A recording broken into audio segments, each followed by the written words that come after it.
deporre un fiore e dire una preghiera nelle tombe. Da 10 anni il solo desiderio di papà Romolo è questo, una tomba dove piangere i suoi cari, eppure da 10 anni è impossibile.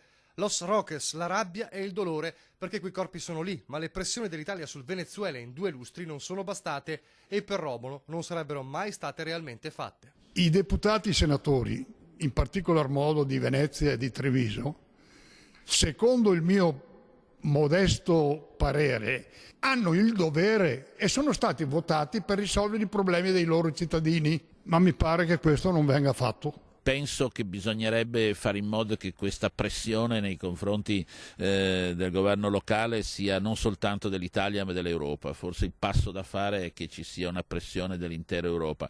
Romolo però ne ha abbastanza di promesse. Devo andare io in Europa, loro per che cosa li abbiamo votati, per che cosa li paghiamo? Ma il governo insiste, è difficile trattare da singolo paese con una nazione problematica come quella caraibica.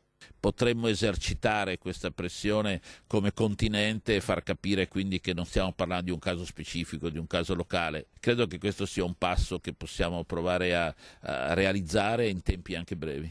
Perché io dico che se tutti incalzano il Ministero degli Esteri, la Farnesina, il corpo diplomatico, quelli che devono trattare col Venezuela, qualcosa succede. Si può fare, grida Romolo, si deve fare, basta con le promesse, l'appello disperato di un nonno e di un padre, pure al governatore Zaia. Anche lui non può dire, ma sai, io mi sono interessato, ma si interessa una volta no. Deve essere costante la faccenda finché non è risolta.